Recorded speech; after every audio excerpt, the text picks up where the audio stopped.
friends. Welcome to Ancient Wisdom for the 21st Century. I'm Burt Wilson, and we're certainly glad you're here. So many people called me after last week's program about infinity and God. We'll repeat that sometime soon. We'll carry on with a few portions of it in tonight's show also. But people also asked me if I had written any books and where can they get them. Well, two metaphysical books actually. The first is, of course, my signature book, which is Ancient Wisdom for the 21st Century. This is a big book with, this is everything you need to know about the ancient wisdom in one book that'll get you through this life. And the other book, it takes in infinity and God. It takes in creationism according to the ancient wisdom, the differences between Christianity and the ancient wisdom, all of these things. And it gives you a real sense of integrity of the ancient wisdom, which is what it is meant to do. There are no astounding leaps of faith for you to make. Everything is there, all in integrity. The other book is The Crucifixion Cover-Up.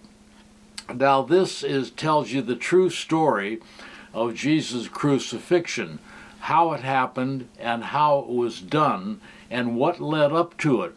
This is the most interesting book because it shows Jesus' life as a guru to his disciples, teaching what amounted to the Christ principle. You see, that was Jesus' teaching about the Christ principle. And because it was undermining the teachings of the Sanhedrin and other teachers, they conspired to kill him and to crucify him. This is the story of that, and it gives you all the details and shows you all the paragraphs where the Bible is as wrong can be, and where passages have been lifted and where things have been changed. The Holy Writ has been changed. So you can read these books at this address. I've had it on the screen for some time now. It's www.lulu.com/Burt Wilson, all one together as one name, Burt Wilson. And if you go there, you can look at another book too called The Leader, which is a translation from a Russian book written by Madame Rourke about what it takes to be a leader in a true philosophical state of being, a physical state, a country, as a matter of fact. So you'll find that very interesting because there are a lot of things in there today you wish that our leaders today had. So, okay, we'll be back with the rest of our program in just a moment.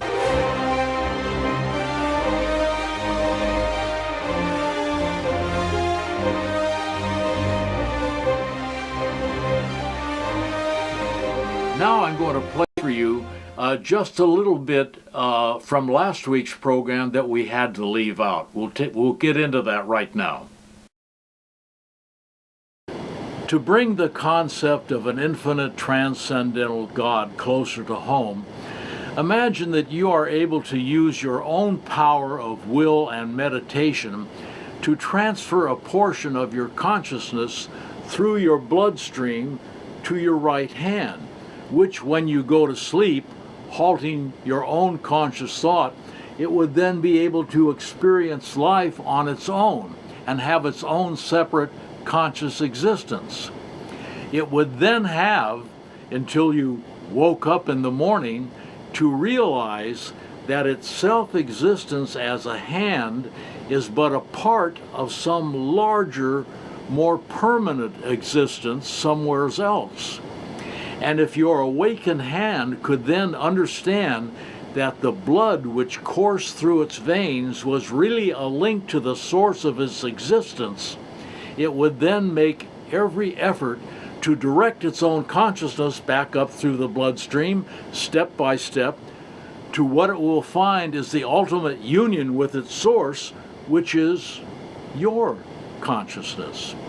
This is how we relate to the infinite transcendental God. This would cause the consciousness of your hand to merge with your own consciousness, and when you awoke in the morning, your hand would still appear to be the same, but your own consciousness would be augmented and benefited by a new quality of inner knowledge about your own extremity. You see, this is the whole idea of our relationship to the infinite transcendental God. This is the nature of the spiritual path we are all destined to travel, from self-existence to oneness with the transcendental source of all existence.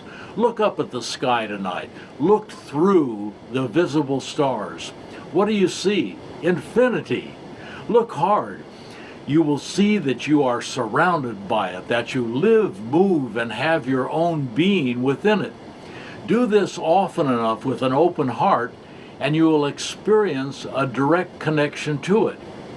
Even if you cannot get a handle on what it is exactly, you will come to know that infinity is there, it exists, and therefore it can be cognized.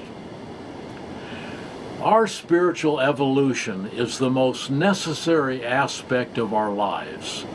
Because we have grown in our awareness of outer space, we can see that even though we have our feet on the ground, our planet and the rest of the planets in our galaxy are never at rest, but always traveling through space. This should lead us to quietly ponder space and even beyond space. It is through such thought as this that we can begin to become acquainted with infinity as the one source of all.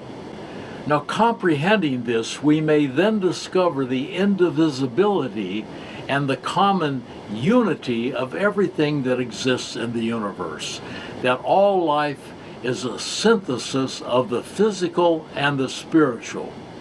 This will put an end to our laboring over imagined separations due to imagined differences. It is this kind of thought which the ancient wisdom deemed so necessary to the well-being of our planet, because it comprises the philosophical foundation of the concept of brotherhood.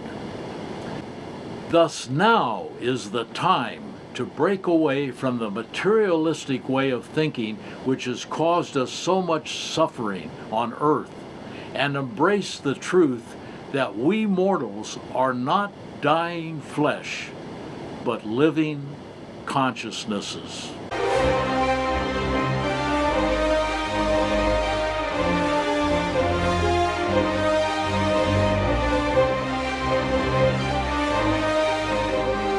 Okay, we're back. Now, following up on the Infinity and God program we did, just a couple of things. We were talking about the sitting Buddha being an image of creation, because the meditating Buddha goes to sleep, so to speak, so that light can appear inside of him, which creates shadows of his consciousness, and we, the people, that's the symbol. The shadows are symbol of people emerging inside of the Buddha.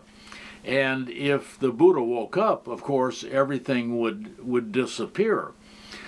And that's the way infinity is, but infinity is never going to wake up. But we are all emanated, and it's a long story, I won't go into it now, maybe in a later program. We are all emanated, the universes and everything are emanated from infinity. And because of that, we carry the consciousness of infinity within it, and we have to learn to let that loose inside of us so we can find our way back to our source. Now, the interesting thing about this sleeping and dreaming and so forth, Lewis Carroll made use of this concept in his book Through the Looking Glass, which is the subsequent book came out after Alice in Wonderland. And in it we find that Alice wanders into the forest and she sees a red king lying there. And he's evidently asleep, and she wonders why. And Tweedledum and Tweedledee tell her that, well, you better be careful because he's dreaming about you. And if he were to waken, you'd go out, bang, like a candle. Well, that's the same concept, you see, as inside the Buddha or infinity, except infinity can't go to sleep. It's just another existence. So we find, you see, the ancient wisdom appears in books, and as a matter of fact, the hierarchy says that in the wisdom of the world, which is contained in books old enough, to be in the British Museum or some museum that hosts the books of antiquity, you will find fragments of the ancient wisdom all throughout there. So this is something we should keep in mind. Okay, I'll be back in just a moment with some questions and answers.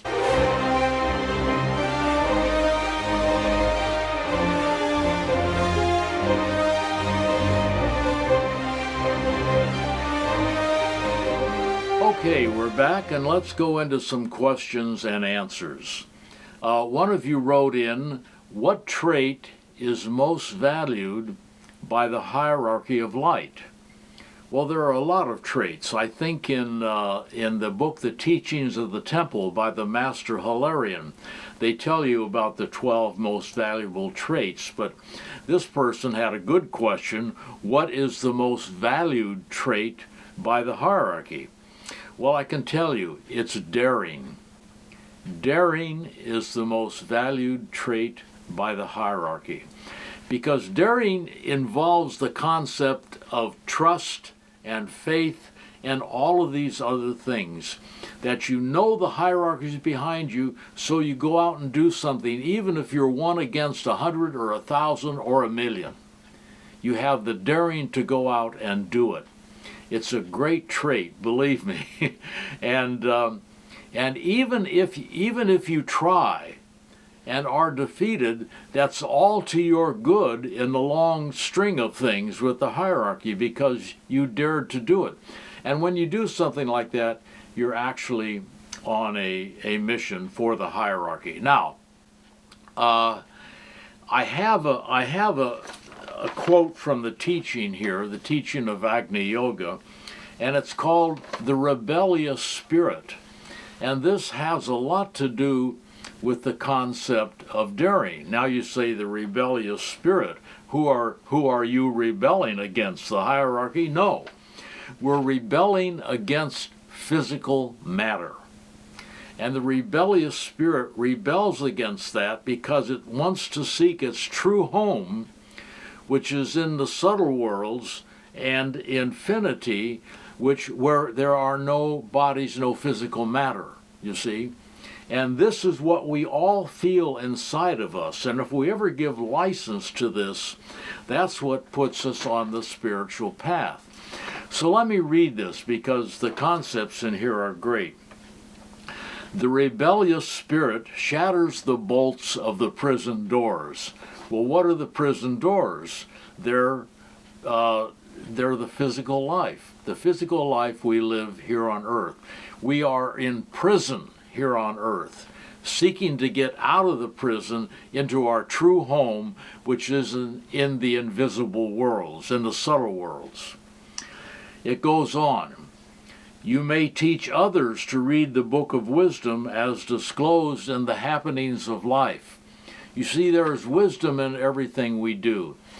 A lot of it is part of the collective unconscious, but you learn it also through your life as you go through it. You learn what works and you learn what doesn't, and hopefully you shed what doesn't work and you continue using what works.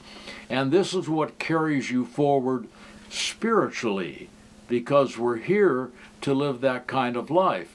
Because that kind of life of integrity is what is led normally in the subtle spheres where we're all going when we pass on. The wonder of our participation, it goes on, in the manifestations of life will not elude you. You see, once you get into this thing, you start figuring out where the hierarchy has helped you along by miraculous things that happen in your life. And this truly happens. Your life becomes magic because you get help with what you need. Shun the imperfections of your spirit and ascend with a sense of spiritual freedom. That's the line I love the most. We all are imperfect spirits, otherwise we wouldn't be here, and we're striving towards perfection. But we won't reach perfection by taking itty-bitty steps, you see. We've got to be daring. That's why I'm reading this. We've got to be daring, and we will attain our spiritual freedom. In other words, we'll get out of the physical body. The last line is, reaffirm in your assertions, reaffirm in your assertion of happiness in life, and the thread of the path will not break. Happiness, yes, we're all striving for happiness, but even beyond happiness is joy. And as they say, as Jesus said, joy is a special wisdom. Now, that wisdom will make us not become defeated or not become depressed, even if, certain things happen that would normally do that to us. Because we have that inner joy, we're not depressed, we just take it as part of life. So, be daring. That's what it all adds up to. Okay. Let's see. The next question is, what are the Akashic Records? Well,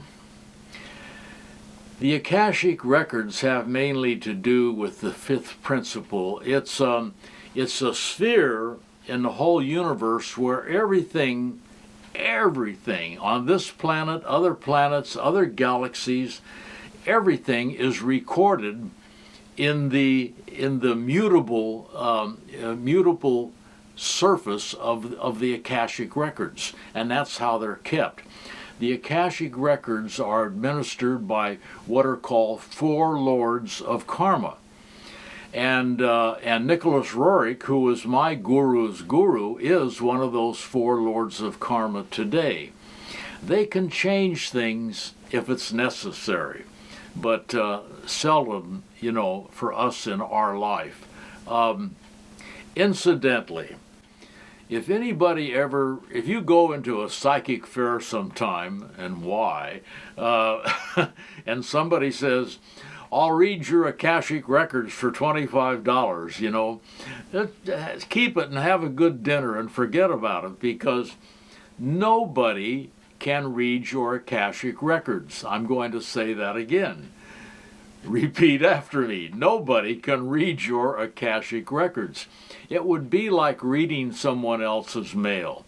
Only the Mahatmas can read the Akashic Records, and these people who say they can are merely drawing down something from the lower astral they think is correct because they don't know any better, and only because the person they're in touch with said, this is the truth, believe it. But where's the proof? No. Nobody can read your Akashic Records. So everything you've ever done, everything you have ever thought, is part of the Akashic Records. And that is something, believe me. But that's the way it is. So sometime when you go on, you'll be allowed to look at some of the records, but you're not allowed to look at all of them. Because you see, in our past lives, we've all been heroes, we've all been murderers, we've had lives where we've done absolutely nothing, and we've had lives where we've accomplished a lot. So As my guru came out of meditation one night, and the hierarchy sent him a message, and the message was, he told us, murderers and spectators all, which means all of us, no matter who we are, we have all in our past lives, in some past life, been either a murderer or a spectator to murder. You see, and a spectator to murder isn't all that good, because you should have done something to help. And even if you would have been killed, it would have advanced your karma and led to a better life in the next life. Think that over for a minute. Okay. Somebody wrote in and said, why are the birds falling from the sky? and the fish getting confused, and animals getting confused and everything. Well, this is a pretty large question. The fact has to do is that the magnetic poles are shifting. They're shifting away from the magnetic pole which we've been used to all of our lives up till now. From North Pole, it's shifting down. And people say, well, this is, astrologers are upset about this because this is changing astrology. Other, better informed astrologers saying it matters not. You were still born on a certain day at a certain time, and that's what really governs your astrology. So get off that. But we have to be aware that things are moving fast today, because we are in the times where it's moving fast. You see, we are in Armageddon now. Armageddon started on the spiritual planes in 1936. That's why the Egyptian calendar went up to 1936 and stopped. But that was on the interior planes, you see. Armageddon made itself manifest on the material planes, the physical planes, in 1942. And from now on, things are going to get a little weird, folks. And all I can say is sit back and enjoy the ride, because plenty of things are going to happen, things like you've never heard of before.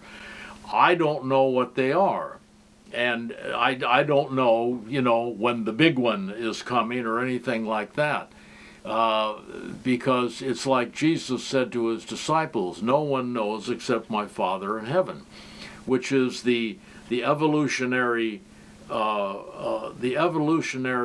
part which the hierarchy plays in the whole evolution of the planet, of the galaxy, actually. Will Sacramento be damaged in an earthquake? Probably not. Sacramento is on pretty safe ground. The bad part is the Hayward Fault. That's the big one. That's in the San Andreas Fault. The San Andreas Fault and the Hayward Fault in San Francisco. And they have recently discovered subduction zones under the delta. Now, a subduction zone is when two land masses come together and one pushes the other under. That's called a subduction, and that's a fault. And it's over these subduction faults which the water agencies want to build a 43-mile, 1,400-foot wide canal, cement canal, or a 300-foot deep tunnel to carry all of our Northern California Delta water south to fuel economic development in Southern California. Now, unless that canal or the tunnel is built to withstand a 7.5 earthquake, we're just throwing money down a rat hole, you see? But try to tell them that. I once was testifying at a hearing for Southern California Gas Company, and I brought up the idea in my testimony of the shifting of tectonic plates which snap gas lines. They poo-pooed me. You see, here's a case where I know what I'm talking about, but they poo-pooed it. They said I was a crazy man and everything.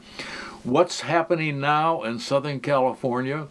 All of a sudden, a year later, they discovered the fact of tectonic plates, and now they're making flexible gas lines to go over the faults so they won't break. Because you see, the real danger in an earthquake is fire.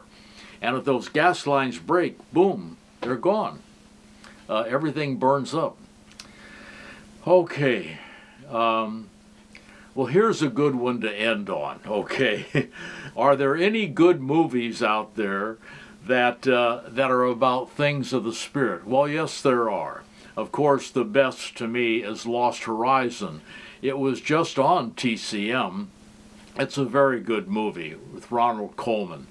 The other one is Defending Your Life, done by Richard Brooks with Meryl Streep. It's a very funny picture, and you'll see some surprised guests in it doing things you would imagine. And then the other one, of course, is Groundhog Day, which teaches us all the lesson that it's karma, that we've got to keep doing it over until we get it right.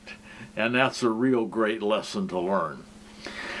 Well, I guess that's about it for this week. I thank you very much for watching. We'll be back next weekend, same time, same station, as they used to say. I'm Burt Wilson. This is Ancient Wisdom for the 21st century. Thank you very much for watching.